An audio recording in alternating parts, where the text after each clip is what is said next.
ಹಾಂ ಸರ್ ಬನ್ನಿ sir.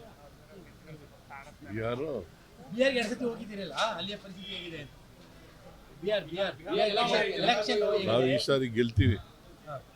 India black ಈ ಸಾರಿ ಜನ ಬದಲಾವಣೆ ಬಯಸ್ತಾ ಇದ್ದಾರೆ. ಬದಲಾವಣೆ ಆಗುತ್ತೆ ಅಂತ ನಾನು ನಂಬ್ಕೊಂಡಿದ್ದೀನಿ. ಜನರು ಕೂಡ ರಾಹುಲ್ ಗಾಂಧಿಯವರು ಪಾದಯಾತ್ರೆ ಮಾಡಿದ್ರಲ್ಲ, ಒಳ್ಳೆ ರೆಸ್ಪಾನ್ಸ್ ಇತ್ತು, ಓವರ್ವೆಲ್ಮಿಂಗ್ ರೆಸ್ಪಾನ್ಸ್. ಅದರಿಂದ ಬಿಹಾರ್ನಲ್ಲಿ ಗೆಲ್ಬೋದು ಅಂತೇಳಿ ಈ ಸರ್ ಅಂದ್ಕೊಂಡಿದ್ದೀವಿ.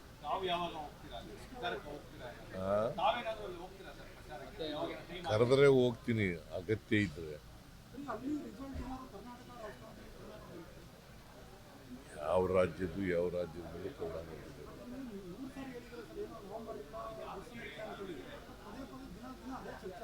ಏನು ಅದೇ ನವೆಂಬರ್ ಕ್ರಾಂತಿ ಬಗ್ಗೆ ಪದೇ ಚರ್ಚೆ ಆಗ್ತಾ ಇದೆ. ಎಲ್ಲಿ ಕ್ರಾಂತಿ ಇಲ್ರಿ? ಕ್ರಾಂತಿ ಅಂದ್ರೆ ಏನು? What do you mean by kranti? ಅವರ ಪ್ರಕಾರವಾಗಿ ರೆವಲ್ಯೂಷನ್ ಅಲ್ವಾ? ರೆವಲ್ಯೂಷನ್ ಆಗುತ್ತಾ? ಕ್ರಾಂತಿ ಅಂದ್ರೆ ಏನಪ್ಪ? ಬದಲಾವಣೆ ಕ್ರಾಂತಿ ಅಲ್ಲ ನೋಡ್ರಿ. ಸುಮ್ಮನೆ ನೀವು ಕೇಳ್ತೀರಿ, ಅವ್ರಿಗೂ ಕೆಲಸ ಇಲ್ಲ.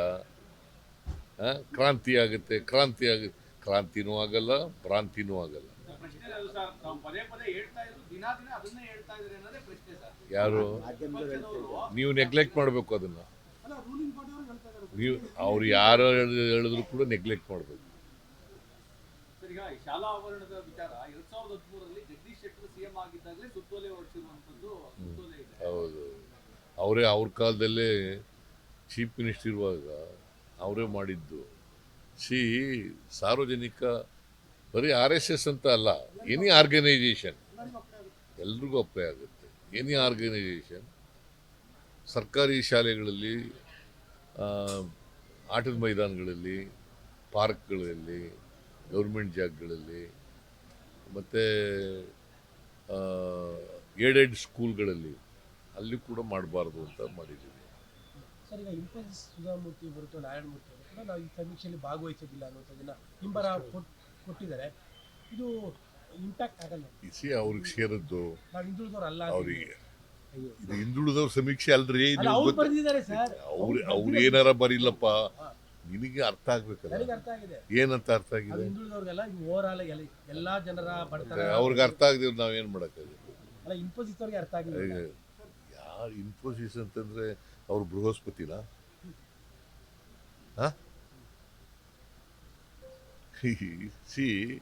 ನಾವು 20 ಸಾರಿ ಹೇಳಿದ್ದೀವಿ, ಇದು ಹಿಂದುಳಿದವರು ಸಮೀಕ್ಷೆ ಅಲ್ಲ. ಗೊತ್ತಾಯ್ತಾ? ಇದು ಇಡೀ ಪಾಪ್ಯುಲೇಷನ್ ಸಮೀಕ್ಷೆ. ಹಾಗಾದ್ರೆ ನಾವು ಶಕ್ತಿ ಯೋಜನೆ ಮಾಡಿದ್ದೀವಿ. ಮೇಲ್ಜಾತಿಯವರು ಹೋಗಲು, ಬಡವರು ಹೋಗಲ್ವಾ? ಗೃಹಲಕ್ಷ್ಮಿ ಮಾಡಿದ್ದೀವಿ, ಮೇಲ್ಜಾತಿಯವರು ಹೋಗಲ್ವಾ?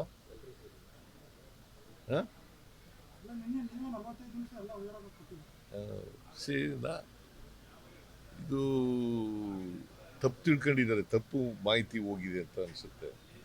ನಾನು ಅದಕ್ಕೆ ಪದೇ ಅಡ್ವರ್ಟೈಸ್ಮೆಂಟ್ ಮೂಲಕ, ನಾನು ಹೇಳೋದ್ರ ಮೂಲಕ, ಬೇರೆ ಮಂತ್ರಿಗಳು ಹೇಳೋದ್ರ ಮೂಲಕ ಇವೆಲ್ಲ ಮಾಡಿದ್ದೀವಿ.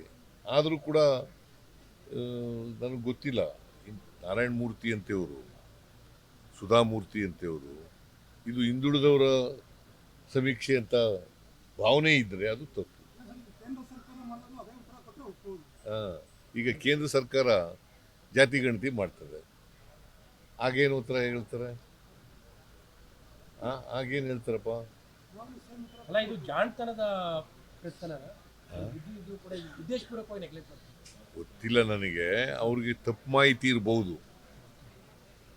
ಇದು ಹಿಂದುಳಿದವರ, I am making it very very clear.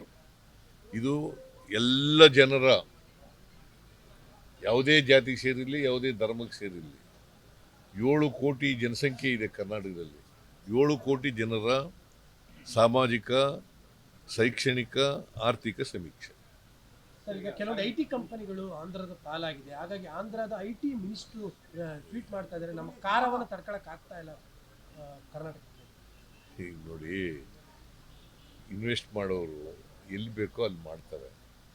ಈಗ ಕರ್ನಾಟಕದಲ್ಲಿ ಇನ್ವೆಸ್ಟ್ ಮಾಡಿರೋರು ಹಾಗಾದರೆ ಇನ್ಫ್ರಾಸ್ಟ್ರಕ್ಚರ್ ಇಲ್ಲ ಅಂತ ಮಾಡಿದಾರ ಅಲ್ಲೂ ಮಾಡ್ತಾರೆ, ಇಲ್ಲೂ ಮಾಡ್ತಾರೆ, ಎಲ್ಲ ರಾಜ್ಯಗಳಲ್ಲೂ ಕೂಡ ಮಾಡ್ತಾರೆ. ಇನ್ವೆಸ್ಟ್ಮೆಂಟು ಈಗ ಎಂಥದ್ದು ನಮ್ಮ ಐಫೋನ್ ತಯಾರು ಮಾಡೋದು ಕರ್ನಾಟಕದಲ್ಲಿ ಮಾಡಿದಾರಲ್ಲ, ಅಲ್ಲಿ ಮಾಡಿಲ್ಲ ಯಾಕೆ ಅಂತಂದ್ರೆ ಅವ್ರು ಎಲ್ಲಿ ಬೇಕೋ ಅಲ್ಲಿ ಮಾಡ್ತಾರೆ. ಅವರು ಟ್ವಿಟರ್ ಅಲ್ಲಿ ಕರ್ನಾಟಕವನ್ನು ಬಹಳ ಕೀಳಾಗಿ ಪ್ರತಿನಿಧಿಸೋ ಕೆಲಸ ಮಾಡ್ತಾ ಇದ್ದಾರೆ. ನಿಮಗೆ ಸಾಮರ್ಥ್ಯನೇ ಇಲ್ಲ, ಕಾರಂಗುರಿ ಜಾಸ್ತಿ ಎಲ್ಲ ಮಾಧ್ಯಮದವ್ರ ಸೃಷ್ಟಿ ಅದು. ಅಲ್ಲ ಅವ್ರು ಟ್ವೀಟ್ ಮಾಡಿದ್ದಾರೆ. ಯಾವ ಟ್ವಿಟರ್ ಅವರು ಬೇಕು ಅಂತ ಮಾಡ್ತಾ ಇದ್ದಾರೆ, ಅದಕ್ಕೆ ನೀವು ಉಪಕಾರ ಆಗ್ತಾ ಇದ್ದೀರಿ. ನೀವು ಅಂದ್ರೆ ಮಾಧ್ಯಮದವರ ನೀನಂತ ನೀನ್ ಯಾಕೆ ಕುಂಬಳಕಾಯಿನ ಕಳ್ಳ ಅಂದ್ರೆ ಎಲ್ಲಿ ಯಾಕೆ ಮುಟ್ಕತಿ ನೀನು? ಕುಂಬಳಕಾಯಿನ ಕಳ್ಳ ಅಂದ್ರೆ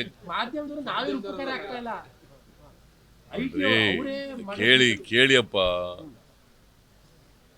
ಕರ್ನಾಟಕದಲ್ಲಿ ಬಹಳಷ್ಟು ಇನ್ವೆಸ್ಟ್ಮೆಂಟ್ ಬಂದಿದೆ. ಹಾಗಾದ್ರೆ ಗ್ಲೋಬಲ್ ಇನ್ವೆಸ್ಟ್ಮೆಂಟ್ನಲ್ಲಿ ಕರ್ನಾಟಕ ನಂಬರ್ 1 ಹೆಂಗಾಗ್ತದೆ?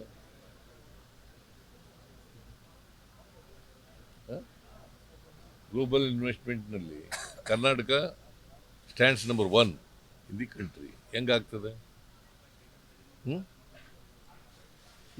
ಬೆಂಗಳೂರಿಗೆ ಗುತ್ತಿಗೆದಾರ ಸಂಘದ ಅಧ್ಯಕ್ಷ ಮಂಜುನಾಥ್ ಮತ್ತೆ ಕಾಂಗ್ರೆಸ್ ಸರ್ಕಾರದಲ್ಲೂ ಕಮಿಷನ್ ತಗೊಳ್ಳುವಂತ ಕೆಲಸ ಆಗ್ತದೆ ಅಂತ ಆರೋಪ ಮಾಡಿದ್ದಾರೆ. ಗುತ್ತಿಗೆದಾರ ಹಂಗಂತ ಹೇಳಿ ಕೋರ್ಟ್ಗೆ ಹೋಗ್ಲಿ.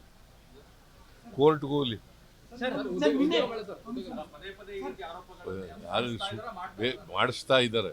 ಸರ್ ನಿನ್ನೆ ನಿಮ್ಮ ಮಗ ಹೇಳ್ತಾರೆ ನೀವೇ 5 ವರ್ಷ ಚೀಫ್ ಮಿನಿಸ್ಟರ್ ಅಂತ. ನಿಮ್ಮ ಮಗನೂ ಕೂಡ ನಿನ್ನೆ ಹೇಳಿದ್ದಾರೆ. ಯಾರು? ಅವನ್ನೇ ಕೇಳಿ. ಅಲ್ಲಲ್ಲ ನೀವೇ ಹೇಳಿದಿರಂತೆ. ನೀವೇ ಹೇಳಿದಿರಂತೆ ಅವ್ರಿಗೆ. ಗ್ಯಾರಂಟಿ ನ್ಯೂಸ್, ಸುದ್ದಿ ಖಚಿತ, ನ್ಯಾಯ ನಿಶ್ಚಿತ.